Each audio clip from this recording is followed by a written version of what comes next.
ফুলের অন্য নাম যন্ত্রণা, এই বলে তুই একগুচ্ছ হলুদ চারপেরা আমার ফুলদানিতে সাজিয়ে দিলি। আলোয় আলো হয়ে উঠল ঘর তোর।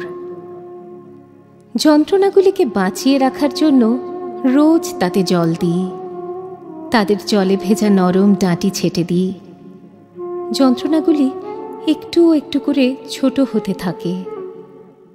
এই কাজে ভাত রাঁধতে দেরি, ডালে ফোড়ন দিতে দেরি, ভাজতে গিয়ে তাড়াহুড়োয় নরম হয় না পেঁয়াজ কলি।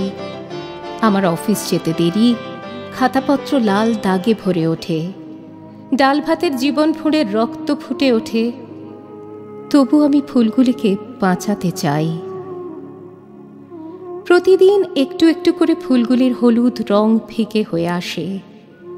প্রতিদিন ওরা আমার ঘুমের ভেতর, স্বপ্নের ভেতর একটু একটু করে পাপড়ি মেলে।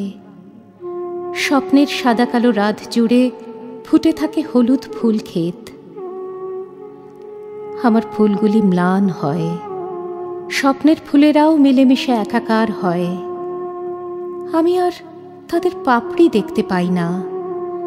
একাধিক যন্ত্রণায় ছড়িয়ে পড়ে জীবন। আমি তাদের গুচ্ছ বেঁধে ফুলদানিতে রাখতে পারি না। তারপর একদিন বুঝতে পারি, যত্নের ঘেরাটোপে রাখা ফুলগুলি আর থাকবে না। সেদিন থেকে মনের ভেতর হাহাকার নিয়ে তাকিয়ে আছি ঘরের দরজায়, একগুচ্ছ যন্ত্রণা উপহার বুকে নিয়ে। তুই কখন আসবি?